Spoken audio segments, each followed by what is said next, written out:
Good morning, distinguished guests, friends and colleagues. Thank you for attending this conference. It is entitled Revisitings. We are revisiting meritocracy, housing, pluralism, and our social compact. We ought to revisit IPS too, as befitting our 35th anniversary.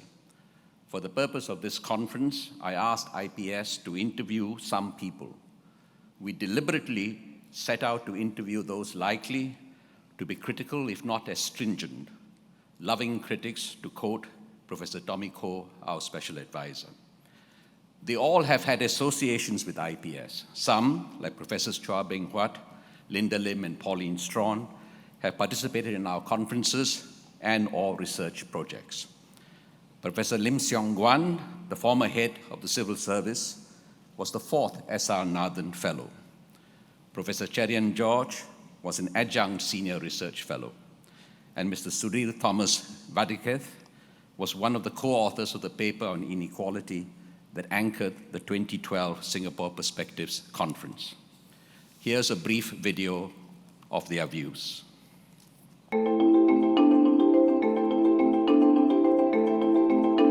Government. Relevance. Survey, I guess. Well, if you give me just one word to describe IPS, I would say think. If you give me two words, I would say think Singapore. It might be necessary or useful, but not in its current form. No, I'm not going to do it. Thanks.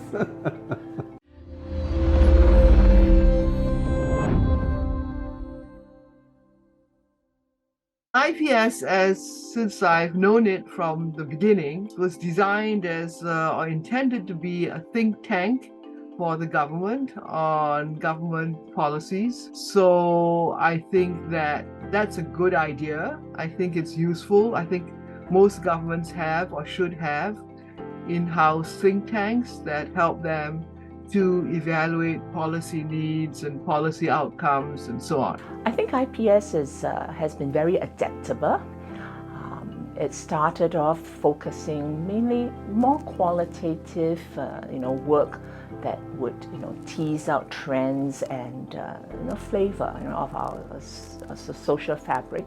And then over time, when Singapore society became very much more reliant on unbiased data, IPS then moved full swing into quantitative analysis and data collection.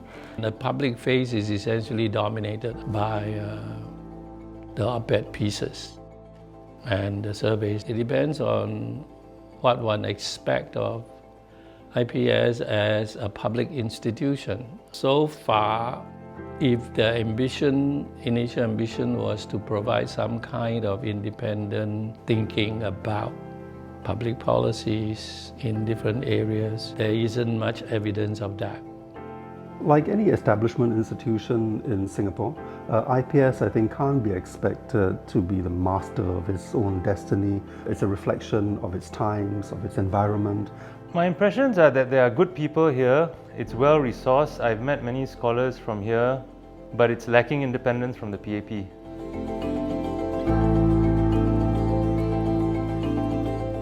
IPS has grown through the years, obviously building up its self-confidence, building up its capacity to be able to tackle a much broader range of issues.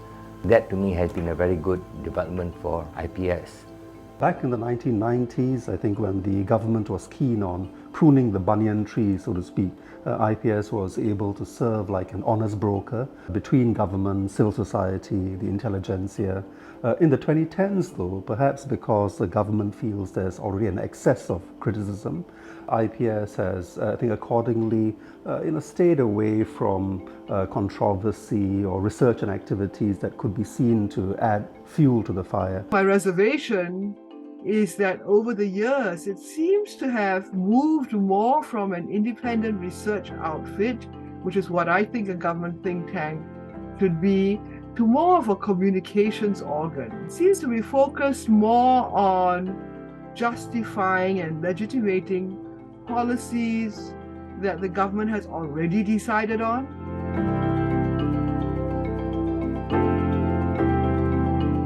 IPS regularly puts out stuff that I enjoy reading. I can think of the food delivery survey that was done at the end of last year.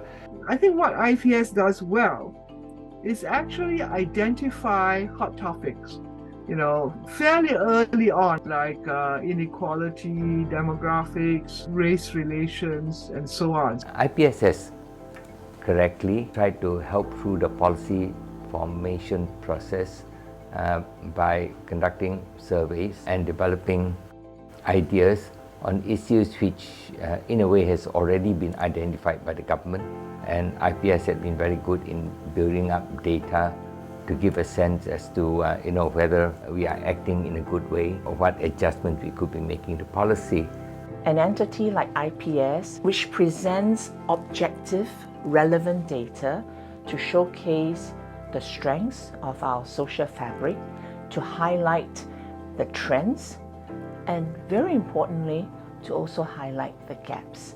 So IPS plays an extremely relevant and significant role in our society because it accords to us the data that we need for an evidence-based perspective towards policy formation.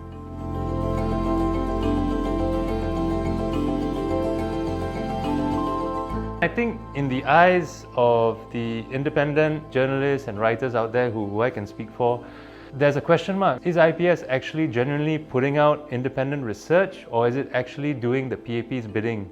I can understand the question people raise as to whether IPS is really independent or not. Because a lot of the time when you read the IPS reports, they affirmed the government statement. So what have we added to our knowledge about the topic? The real test to me about independence is, does IPS have the freedom to look at an issue and think through it? I think that the survey reports tend to be on issues that are pretty close to government interests rather than generating independent interests as such. What I do see that is publicly available, the issues that are dealt with is a little bit too routine rather than exception. Most policy issues have activists involved, and we never hear their voices in IPS seminars, so we don't get a full picture.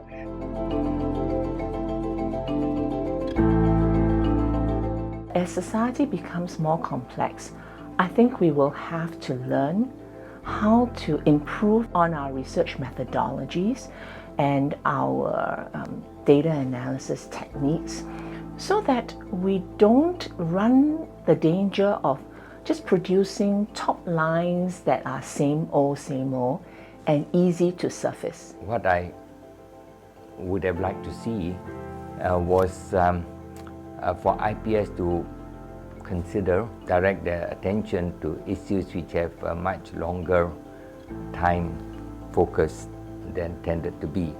I think that if IPS were to begin to enter into an area which the government has not thought about, or an area where you see this an evolving challenge to the country, I think that really would be useful. Deal with some of the issues that are greater concern that is not directly related to, not just urban or reactive kind of research surveys, but generate some topics that it comes up of its own. The independence of organizations and institutions like IPS, I think, is very important for Singapore's future. So I would say try to wean yourself off government funding as much as possible. Try to break ties, informal or formal. The whole idea of a think tank is to challenge, to innovate. So I would bring in new people, I would bring in people who are critical. They don't have to be right, I don't have to agree with them. And I think that would create a much livelier space for a lot of the discussion, make it much harder for people to dismiss what comes out from IPS projects. I think Singapore's intellectual capital has blossomed over the years. There's so many smart young Singaporeans, and I think the challenge for IPS is to keep up with that evolution.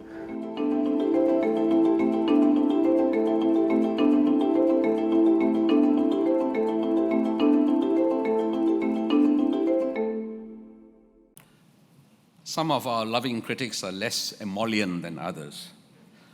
But no matter, we take all their views seriously. Longer extracts of the interviews we conducted with all those featured in the video are available on IPS's YouTube channel. IPS is a government-funded public policy think tank. We get an annual grant from the government. Many of the research projects we conduct are commissioned by government agencies. Of especial importance to us is the one-to-one matching grant we receive from the Ministry of Education for every dollar we raise from donors.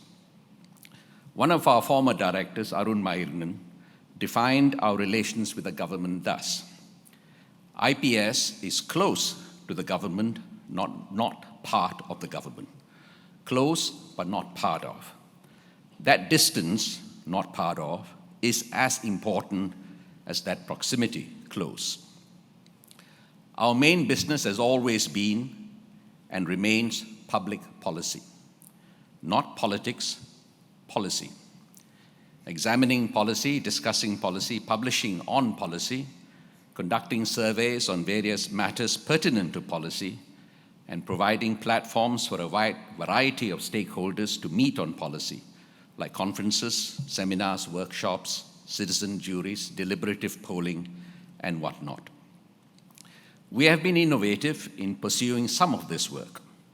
For example, we have conducted 2 major scenario planning exercises, IPS PRISM in 2012, which culminated in an immersive arts experience, including foreign theatre, curated by the playwright Kok Heng Luan. Another scenario planning exercise, Reimagining Singapore 2030, is ongoing. Other things I might mention are, 1, the citizen panels or juries that IPS has organized, most recently on employment resilience, including unemployment insurance, which was funded by Nian Kongsi. 2, the biennial Young Singaporeans Conference, an always lively and enlivening event organized for the most part by our young research assistants for other young Singaporeans. 3, the 50-volume Singapore Chronicles series on all and sundry topics concerning Singapore, from our flora and fauna to food, from the economy to foreign policy, from PAP to opposition, from emergency to separation. The Chronicles series, I'm glad to announce, remains live, with new editions of current titles plus additional ones being planned. And 4, the recently established IPS program on race, religion, and intergroup cohesion, supported by the Silent Foundation. This is an empirically based program to promote awareness of and competence in managing racial, religious, and intergroup cohesion. 10 years ago, on our 25th anniversary, IPS numbered 31. Now, on our 35th anniversary, we number 114. An almost 4-fold growth. In 2013, we had barely started IPS Social Lab, which collects sentiments and behavioral data. Now, Social Lab alone exceeds 45. 10 years ago, we did not have an IPS Policy Lab, which conducts pilots and policy experiments.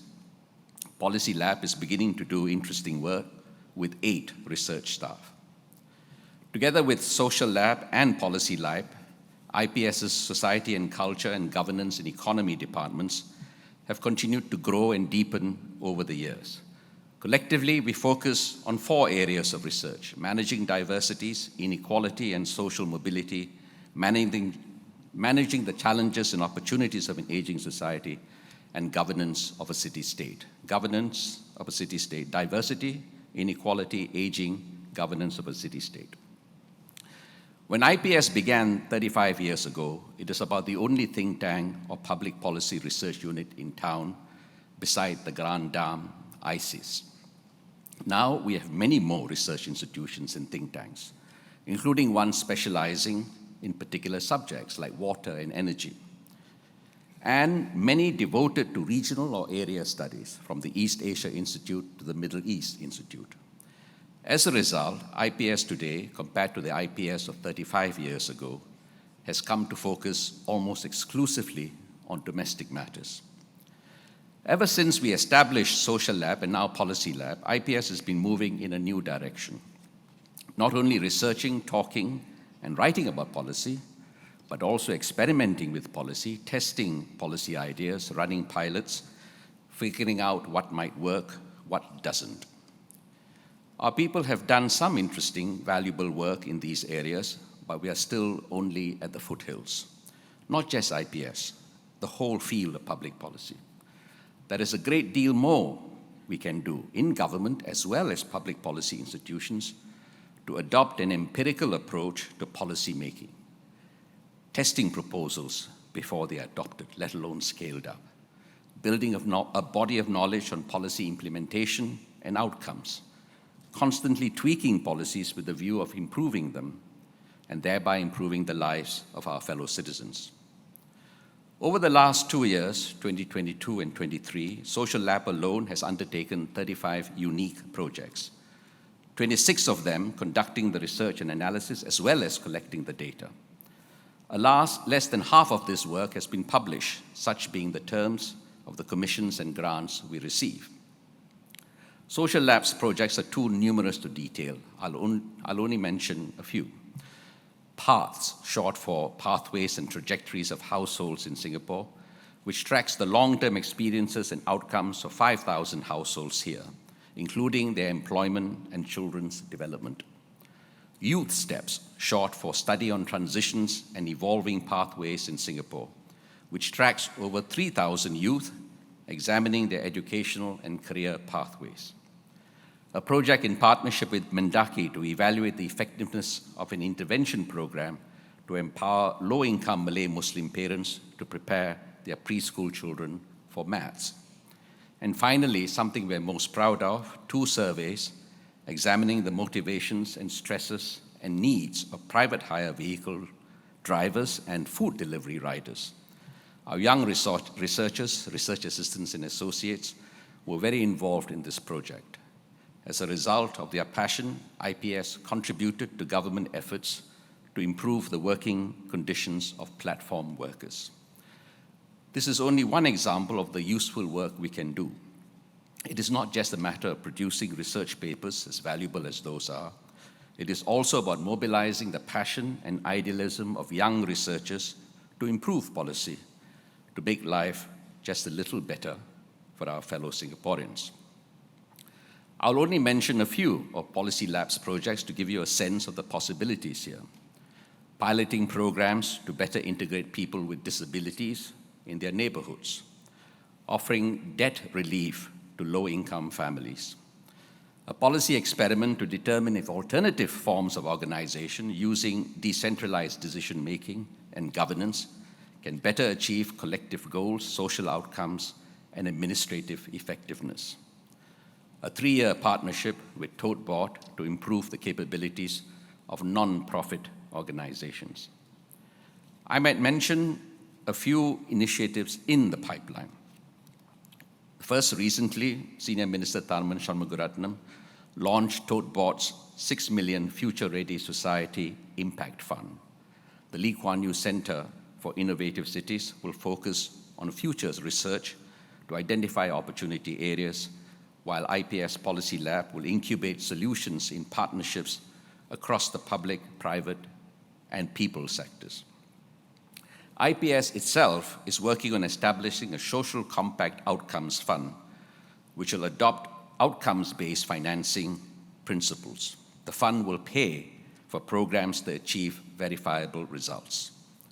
Related to these, Policy Lab will build a knowledge hub that includes an ideas bank, evidence reviews, and evaluation studies, a sort of what works center that practitioners can access to determine what solutions are worth implementing.